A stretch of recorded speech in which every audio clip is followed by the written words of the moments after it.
कहते हैं अगर अपने लक्ष्य को पाने का दृढ़ निश्चय करके पूरी ईमानदारी से मेहनत की जाए तो फिर आपको सफल होने से कोई नहीं रोक सकता। ऐसा ही कर दिखाया है छतरपुर के युवा डॉक्टर शशांक मिश्रा ने। दरअसल डॉक्टर शशांक मिश्रा का चयन MCH न्यूरो सर्जरी कोर्स के लिए हुआ है, जो कि वे ग्वालियर के गजरा राजा मेडिकल कॉलेज से करेंगे। आपको बता दें कि डॉक्टर शशांक शहर के जाने माने डॉक्टर जगन्नाथ मिश्रा के पुत्र हैं और उनकी मां कल्पना मिश्रा आम गृहिणी हैं। उनकी इस उपलब्धि पर प्रवीण प्रभात परिवार ने उन्हें शुभकामनाएं देते हुए उनसे खास मुलाकात की है। आज प्रवीण प्रभात में मैं आपका परिचय करा रहा हूं डॉक्टर शशांक मिश्रा से, जो छतरपुर के डॉक्टर जगन्नाथ मिश्रा और श्रीमती कल्पना मिश्रा के चिरंजीव हैं, जिन्होंने वर्तमान में MCH न्यूरो सर्जरी में प्रवेश कोर्स में अभी ज्वाइन किया है। न्यूरो सर्जरी का कोर्स ज्वाइन किया है। ये मेरा नीट सुपर स्पेशलिटी एग्ज़ाम के माध्यम से, जो कि MS जनरल सर्जरी करने के बाद नीट एग्ज़ाम होता है, जो कि सुपर स्पेशलिटी में एडमिशन्स के लिए है। तो इसमें सुपर स्पेशलिस्ट जो कि ऑर्गन स्पेसिफिक या एक स्पेशलिस्ट डॉक्टर बनने के लिए तौर पे ये एग्ज़ाम पास करके फिर इसमें 3 साल का यह कोर्स रहता है, जिसमें आप किसी भी पर्टिकुलर कोर्स जिसमें आपका एडमिशन है उसके बारे में डिटेल्ड नॉलेज और डिटेल्ड एजुकेशन और उसके स्पेशलिस्ट बनते हैं। तो मेरा ये न्यूरो सर्जरी है। मेरा मुख्य तौर पे लेना देना दिमाग से, दिमागी बीमारियों से और रीढ़ की हड्डी, स्पाइन से, रीढ़ की हड्डी या जो मुख्य नस होती है स्पाइनल कॉर्ड, उससे लेना देना है।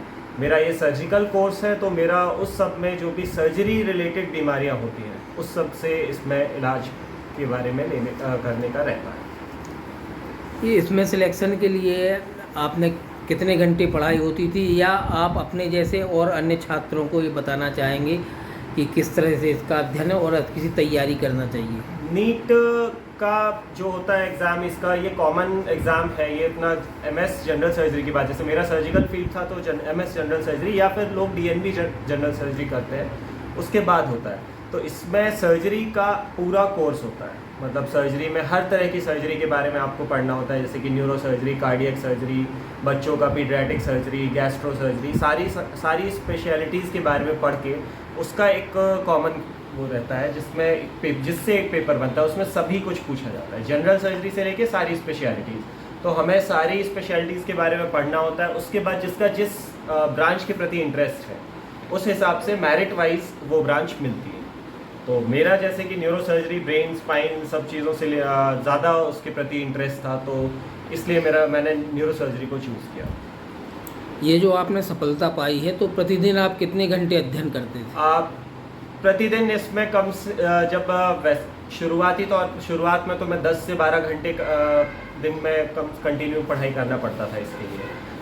तो पूरा कोर्स काफ़ी वास्ट कोर्स है, बहुत ज़्यादा ब्रॉड स्पेशलिटीज़ के बारे में पढ़ना है, तो उसमें बहुत ज़्यादा समय डेडिकेट करना पड़ता है और 10 से 12 घंटे एवरेज रहता था। और साथ ही साथ कई बाद में फिर मैंने अपना जॉब के साथ में भी पढ़ने का किया, तो जो 5 to 6 आवर्स का जॉब टाइम रहता था, जो कि हॉस्पिटल में मैं एज अ जनरल सर्जन था, और उसके बाद का बाकी का टाइम मैक्सिमम अपना पढ़ाई की तरफ, तो पूरा दिन ऐसे ही रहा।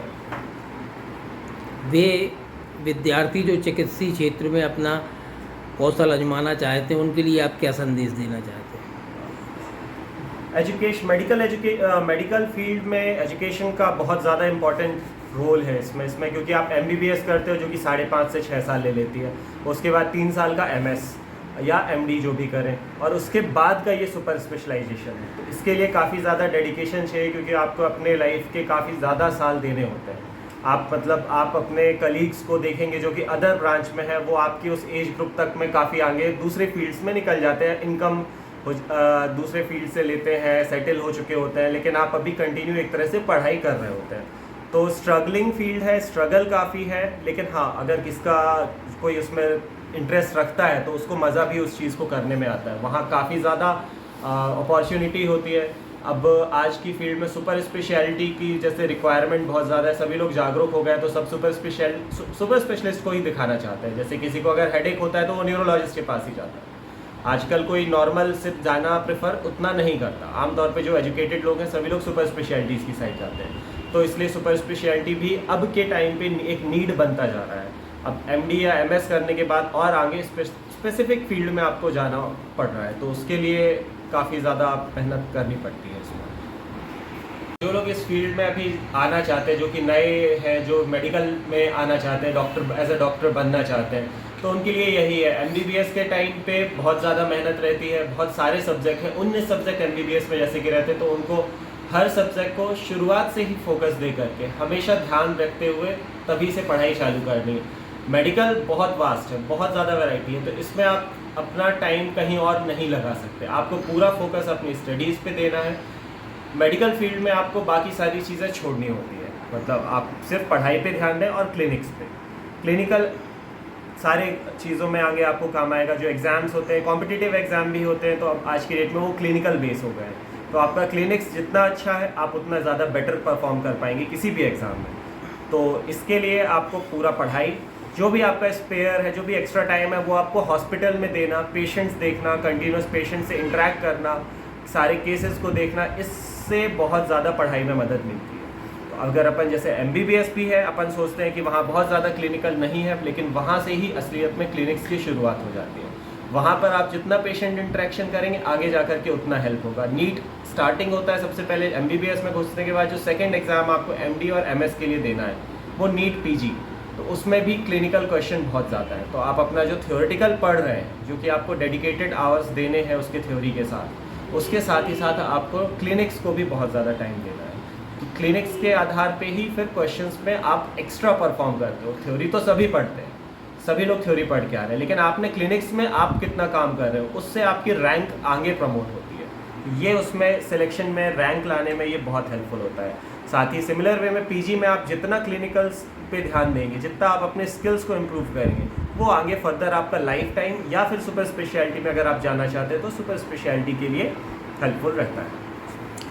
अमूमन देखा गया है कि हिंदुस्तान में रहने वाले जो बड़ी उपलब्धियां हासिल करते हैं और हासिल करने के बाद विदेश में अब जाके अपनी सेवाएं देते हैं, तो आपका इस संदर्भ में क्या सूचना है? क्या इस मातृभूमि की सेवा में ही रहेंगे कि मैं यहीं पर रह के अपने ज़िले, अपने घर, मैं यहाँ पर अपने सेवा देना चाहता हूँ। मेरा जो अल्टीमेट टारगेट है मेरा, ये बहुत अच्छा जो हायर सिस्टम, जो हायर एजुकेशन ले करके और जो भी नए टेक्निक्स हैं सर्जिकल या जो नए एडवांसमेंट है, वो सारे कुछ सीख करके अपने घर यहाँ आकर के, छतरपुर में आकर के यहाँ पे सारी सेवाएं देना। क्योंकि यहाँ पर न्यूरो सर्जरी या न्यूरो के केसेस बहुत ज़्यादा है और यहाँ पर आसपास कोई भी न्यूरो सर्जिकल सुविधाएं नहीं है। किसी भी तरह की चोट लगने पे, सिर में चोट या कहीं भी जाना है, तो सबसे पास में भी 200 से 250 किलोमीटर दूर जाकर के ही अस्पताल मिल पाता है जहाँ पे न्यूरो सर्जिकल सुविधाएं मिल पाए।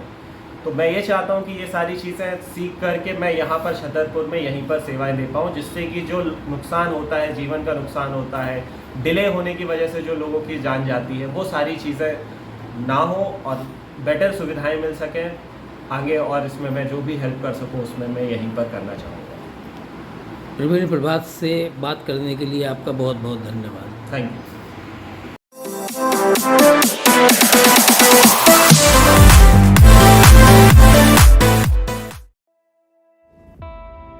इस खबर के प्रायोजक हैं पहली गोल्ड प्रीमियम पान मसाला।